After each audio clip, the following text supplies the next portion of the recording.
I thought betrayal was something that happened to other people. That was until the night I caught my fiancée, with my own two eyes, wrapped around a man who cleaned septic tanks for a living. The smell of betrayal was stronger than the sewage on his uniform. What I did next changed both of our lives forever, but not in the way you might think. I parked a few houses down from ours because something didn't sit right with me that night. Her messages had been distant all week, and when she said she was working late again, my gut twisted so hard it made me drive straight from work without telling her. The lights were on. The car wasn't in the driveway, but I knew she could have parked it around the block. I slipped through the side yard, heart hammering, palms sweaty. Through the living room window, I saw them. She was sitting on his lap, laughing. She was wearing that blue dress I bought her for our anniversary. His hands were all over her, greasy from whatever he had been doing all day in the sewers. His uniform still had patches of dirt on it. And there she was, kissing him like she didn't have a care in the world. For a moment, I couldn't breathe. I couldn't even move. I just stood there, staring, watching her toss her head back and laugh, letting this man touch her like I never could. And then she saw me. Our eyes locked. Her face didn't even fall into guilt or shame. No, it twisted into this mocking grin like she'd just won something. Like I was the fool for believing in her. She leaned in and whispered something to him while staring at me through the glass. He laughed, loudly. I stumbled back, almost tripping over the hedge, my heart trying to claw its way out of my chest. I didn't cry. Not yet. I just felt hollow, like someone had scooped out my insides and left nothing but the cold night air swirling inside me. I got into my car and sat there for 20 minutes. Just sat, staring at the steering wheel, replaying the image over and over again. Her sitting there like she belonged on his lap, like our 5 years together meant nothing. Eventually, the front door opened. They stepped out, arm in arm, laughing so loudly the neighbors probably heard. She didn't even look back. I drove home like a ghost. I didn't even turn on the lights when I got inside. I just collapsed on the couch, staring into the darkness, trying to figure out when everything had gone so wrong. The only thing I knew for sure was that nothing would ever be the same again. The next morning, she showed up at my apartment like nothing had happened. She knocked once, twice, then let herself in with the spare key I hadn't thought to take back. She dropped her purse on the counter and smiled like she hadn't just torn my heart out less than 12 hours ago. "You look like hell," she said, smirking as she looked me up and down. Rough night. I couldn't even speak. I just stared at her, my mind stuck on the image of her on that filthy man's lap. She plopped down on my couch, the same couch we picked out together, spreading herself like she owned the place. "I figured you'd come around," she said, flipping her hair back. "You always do." Her voice was syrupy sweet, but every word cut me like a knife. I wanted to scream. I wanted to ask her why. Instead, my voice cracked like a child's as I whispered, "Why would you do that to me?" She laughed. Actually laughed. "Oh, come on. Don't act so surprised. You're so trusting. It's almost cute." She leaned in, lowering her voice like she was telling me a secret. "You were always too easy, you know that? Too eager to believe in fairy tales." I felt myself shrink under her words. I hated how small I felt. How weak. But still, part of me, some pathetic, dying part, wanted to forgive her. I begged with my eyes for her to say she was sorry, to say it was a mistake, anything. Instead, she got up, wandered into the kitchen, and opened my fridge like she lived there. "You know," she said, grabbing a soda, "you're lucky I even stayed with you this long. A guy like you? Most women would have left years ago." It was like she was tearing every piece of dignity out of me, one casual sentence at a time. I tried to speak again, but my throat closed up. Tears burned in the corners of my eyes. She noticed. Oh, she noticed. "Ah," she said mockingly. "Are you gonna cry? Poor baby." She smiled so wide I thought her face might split in half. "I always knew you were too soft for this world. I should have thrown her out. I should have screamed at her to get out of my home, out of my life. But I didn't. I just stood there, paralyzed, while she walked around like she owned me. Before she left, she turned to me one last time at the door, keys jingling in her hand. "Don't worry," she said with a wink. "Maybe you'll find someone who actually deserves you. Someone equally pathetic." Then she was gone, and I stood there in the deafening silence, feeling like I'd been stripped to the bone. But somewhere deep inside, buried under all that humiliation and heartbreak, something began to stir. Something slow and cold and patient. It wasn't rage. Not yet. It was the beginning of a plan.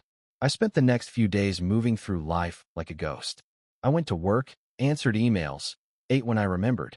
But underneath the hollow routine, my mind was sharpening into something I hadn't felt before: clarity. She thought she had crushed me. Maybe she had, for a little while. But not forever. I started by listing everything she cared about. Not people. She didn't care about people. She cared about appearances, about validation, about being adored. She cared about money, status, the way strangers looked at her like she was special. And that's exactly where I decided to strike. First, I needed information. I started quietly pulling every financial document I had access to. I checked our old joint accounts. Even though she had opened her own, there were still overlaps, subscriptions, linked cards, shared debts she conveniently left my name on. I printed everything out, made copies, tucked them away. Next, I dug into her social life. She was always flashing her fake perfect image online. I made dummy accounts, 3 of them, to follow her stories, her posts, the comments from her circle of shallow friends. It didn't take long to find cracks she didn't even know she was showing. She bragged about a new job opportunity she wasn't qualified for. She posted about events she claimed to have attended that, according to public records, didn't happen. She exaggerated everything, built a castle of lies so tall she couldn't even see the ground anymore. And the best part? The man she cheated with, the septic worker, he wasn't just some random guy. He had a criminal record. Multiple, in fact.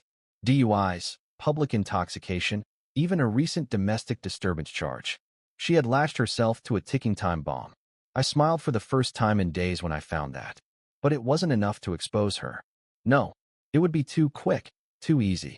I wanted her to feel it, to watch it all crumble while she tried to pretend everything was fine. I spent my nights drafting a plan, step by step. First, leak information to her employer anonymously, just enough to trigger an internal review. Second, cut her off from every financial avenue she thought she still had access to, legally, of course. Third, let her social circle discover the truth about her new love by leaving breadcrumbs she couldn't erase. And finally, make sure she saw me thriving while she drowned. I wasn't going to yell. I wasn't going to argue. I wasn't even going to explain myself. I would just disappear from her life like a ghost and let the consequences fill the silence I left behind. The old me, the weak, desperate me, was gone. I buried him the night she laughed in my face. Now there was only one thing left: execution. It started small, almost invisible. I sent an anonymous tip to her company's compliance department late one evening. I made sure it was vague enough not to trace back to me, but specific enough to stir panic.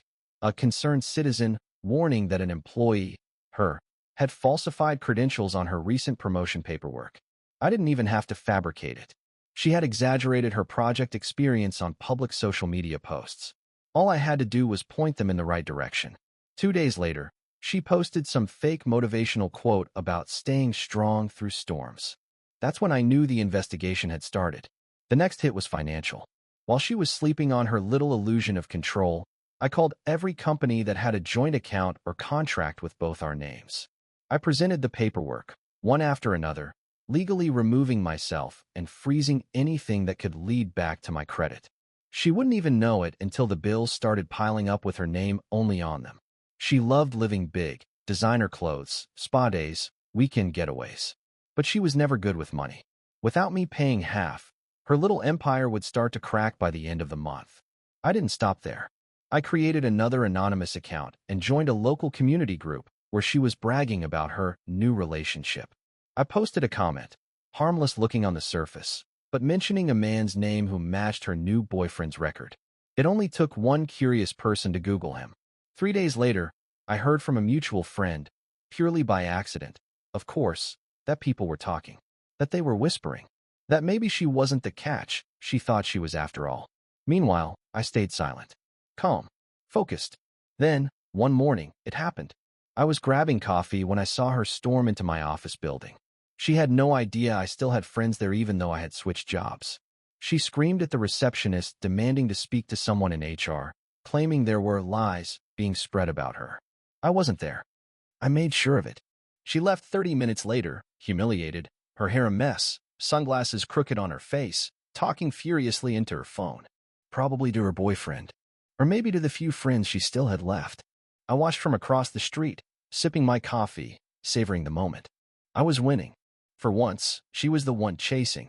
She was the one drowning while I stayed dry. But I should have known better than to get comfortable. Because she wasn't the kind of person to just sit back and lose. Not without swinging back. It started with a letter. A plain white envelope jammed into my mailbox, no return address. Inside was a formal notice, a lawsuit. She was suing me for emotional distress. She claimed my malicious actions had cost her a promotion, damaged her reputation, and caused irreparable harm to her mental health. She even had the nerve to attach a doctor's note diagnosing her with situational anxiety. Reading it, my hands trembled, not from fear, but from disbelief. She wasn't just fighting back. She was trying to crush me completely. I thought maybe it was just a threat, some scare tactic. But the next week, I was served at work. In front of everyone. Security brought the papers straight to my desk, the whispers already spreading through the floor before I even picked them up. Humiliation burned up my neck like wildfire. This was what she wanted, to make me the villain, to make me small again. And it worked. My boss called me into his office that afternoon, a tight look on his face.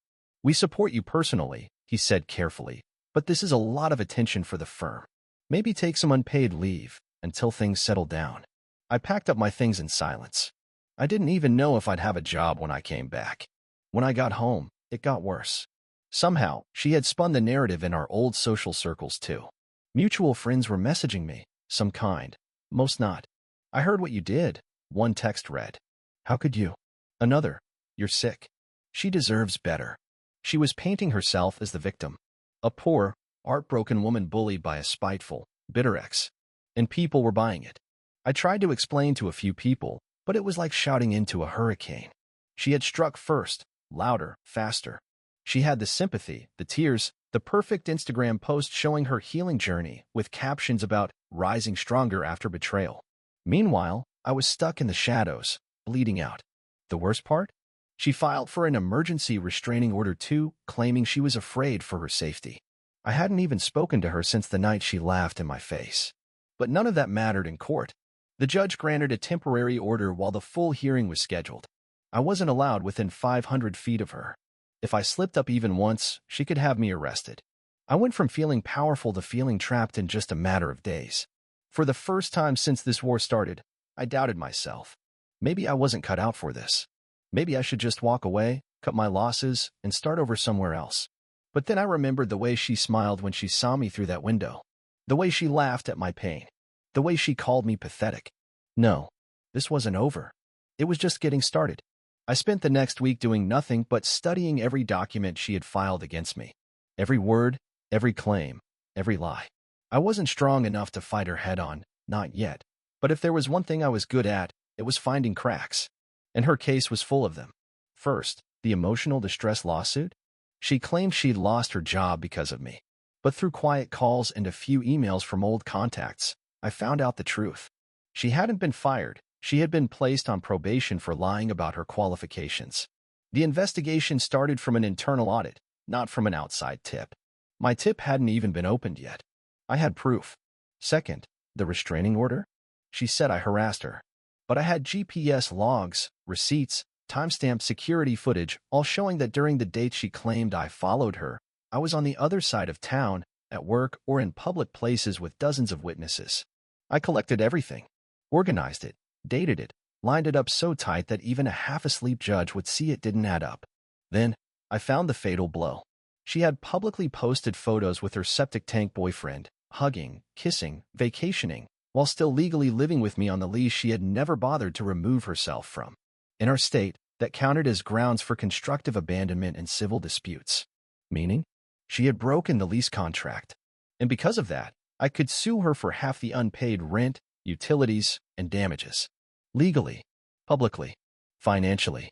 It wouldn't just be embarrassing. It would be ruinous. Court judgments appear on credit reports. Employers see them. Landlords see them. Banks see them. I filed my counterclaims quietly, through my new lawyer, an old friend who hated people like her even more than I did. The court date was set. And the day she received the countersuit, she cracked. She tried to call me. I didn't answer. She sent me emails. I didn't open them. She even showed up at my job, where I wasn't allowed to approach her because of the restraining order. Security had to escort her out. It was beautiful, watching her lose control while I stayed completely silent. The night before the hearing, I couldn't sleep. I lay there staring at the ceiling, not from fear, but from something deeper, colder. This wasn't about getting even anymore. It was about making sure she could never humiliate me again. I walked into the courthouse feeling confident, papers organized, evidence airtight. I thought I was finally going to end it. But she was waiting for me inside with a new weapon. Her lawyer. A heavy hitter. Not some tired local guy. A real corporate attorney, flown in from out of town. Expensive, aggressive, and cold as ice. The moment the hearing started, I realized something was wrong. Instead of defending herself against my claims, she went on the attack. They produced evidence that I had harassed her employer. Anonymous tips, they said, could be traced back to an IP address linked to my old apartment. An address still technically under my name, even though I had moved months ago. I hadn't thought to change the paperwork. They showed screenshots of the tips, filed late at night. They spun a story, a jilted ex, obsessed and vindictive, trying to ruin a successful woman's career out of spite. The judge leaned forward, his brow furrowed. I tried to speak, tried to explain that the audit started internally, that I hadn't even known she was under investigation when I sent the tip. But it didn't matter. They had the narrative now. And then she dropped the real bomb. A countersuit claiming defamation. They accused me of deliberately tarnishing her public reputation, citing the community group posts, claiming they had caused her loss of standing, social distress, and emotional damages. They even brought in screenshots from random Facebook users talking about her boyfriend's criminal record, as if I was responsible for every whisper in town. I sat there, frozen, watching the walls close in around me. I thought I was playing chess. She was playing poker. And today, she had the better hand. The judge didn't throw out my claims, but he refused to grant any immediate relief. Instead, he consolidated both cases, meaning months of court dates, filings, fees, and lawyers' bills. Exactly what she wanted. Not a clean victory. A slow bleed. As I walked out of the courthouse, she brushed past me, her perfume hitting me like a slap. She didn't even look angry anymore. She looked amused. Like she knew she had me trapped. I sat in my car, gripping the steering wheel until my knuckles went white. She had won this round. No doubt about it. But as I stared at my reflection in the dark windshield, something inside me hardened. She wanted to bleed me dry? Fine. But I still had one move left. And this time, it was going to end everything. She thought she had boxed me in. She thought dragging me through endless court hearings would break me. That I would get tired. That I would give up. She forgot one thing. I had nothing left to lose. And when a man has nothing to lose, he becomes dangerous. I didn't fight her directly this time. No big declarations. No courtroom drama. I went quiet. While her fancy lawyer buried us both in paperwork, I dug into her personal life like a surgeon. Through an old mutual acquaintance, a woman she had dropped the moment she thought she leveled up, I found what I needed. Whispers about her septic tank boyfriend's side hustles. Turns out, he wasn't just cleaning pipes. He was running an unlicensed business out of a rented warehouse, repairing and flipping stolen construction equipment. Small stuff mostly, but still a felony if anyone cared enough to look. And guess what? She was listed on the lease. Not directly, but through a shell company she created last year. Probably to help her new man start his own business. I had copies of the leases, screenshots of payment transfers from her old accounts, even text messages bragging about helping him grow. It took me 3 days to gather everything into a neat, professional report. Then I mailed it. Not to the police. To the IRS. And the State Department of Revenue. And the landlord. 3 targets. 1 package each. No return address. No fingerprints. All I had to do was sit back and wait. And the waiting wasn't long. First, the landlord acted. Within a week, he filed for eviction. Public record. Anyone who bothered to search could see it now. Their business was a fraud. Then the IRS sent a notice of audit to the shell company and to her personal address. Because the money trails were messy and tax evasion gets priority attention. And finally, the state came in, launching an investigation into illegal business activities. I didn't even have to say a word. She started losing everything. Quietly, painfully. No Instagram stories about rising stronger now. No posts about healing. She disappeared from social media completely. Deleted everything. Mutual friends stopped mentioning her name altogether. The best part? Because I hadn't filed anything directly related to our court cases, there was no way for her to legally tie the collapse back to me. She couldn't accuse me of revenge. She couldn't accuse me of harassment. It was just life, catching up with her. And for the first time in months, I slept like a baby. But deep down, I knew it wasn't over yet. Because someone like her doesn't just vanish quietly. There would be one last move. I could feel it coming. I was waiting for the final blow. I could feel it tightening in the air, like the pressure before a thunderstorm. It came on a Friday afternoon. I got a letter from the court. Not an email. Not a call. A real, heavy envelope that hit the bottom of my mailbox like a dead weight. Inside was the ruling on her lawsuit. The judge dismissed most of her claims. He saw through the emotional distress narrative, but he upheld the defamation countersuit. Technically, because I had posted the comment linking her boyfriend's name to a criminal record without full verification, he ruled it could be considered reckless disregard for the truth. Even though it was true. Even though every word was backed by public records. The law didn't care. Intent didn't matter. Only perception. The ruling ordered me to pay her damages, enough to hurt, but not enough to destroy me. 5 figures.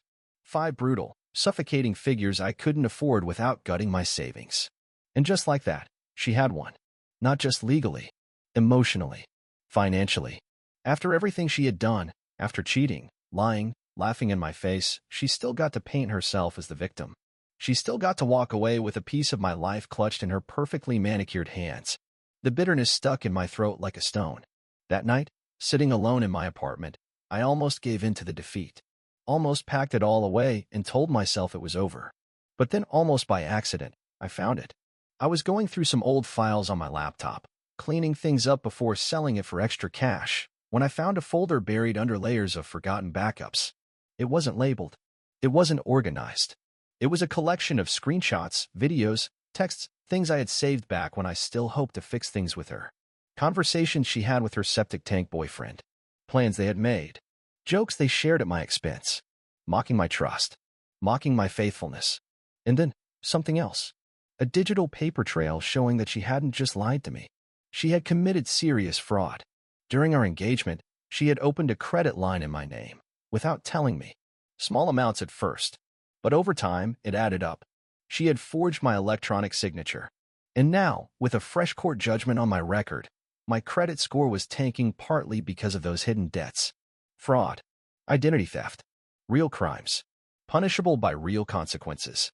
I sat there, staring at the screen, heart pounding in my ears. This wasn't just about revenge anymore. It was justice. I could take everything from her. Reputation. Money. Future. She thought she had one. She had no idea that I was holding the real checkmate in my hands. I didn't act immediately. I spent 3 full days organizing everything. Copies of the fraudulent credit applications, timestamps, emails linking her directly to the forged documents. I even consulted a lawyer quietly, carefully. He told me straight, if I wanted to, I could press charges. Felony charges. The kind that would stay on her record for life. The kind that would bar her from any decent job ever again.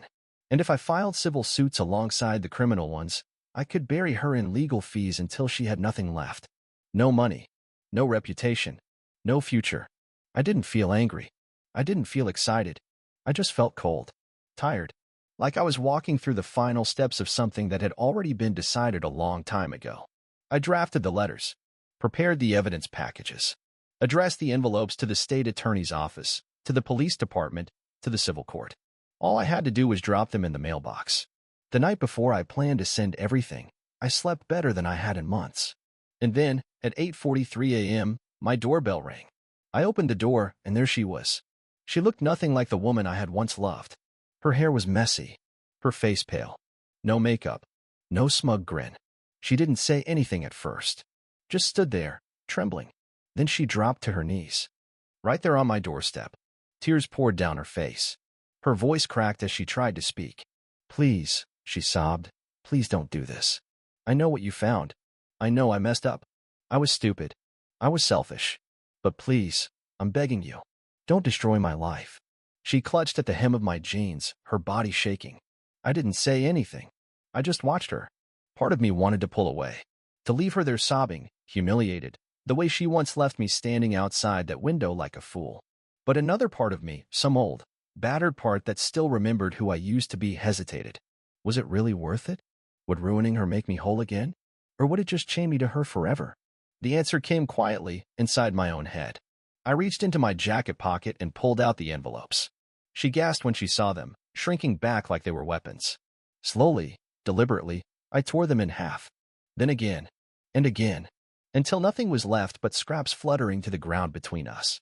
Her sobs grew louder, her forehead pressed to the floor. I stepped back inside, closing the door without another word. And for the first time in a long, long time, I felt free. I stood there, hand on the door, staring into the quiet. And then, finally, I whispered the only question that mattered. What would you have done in my place?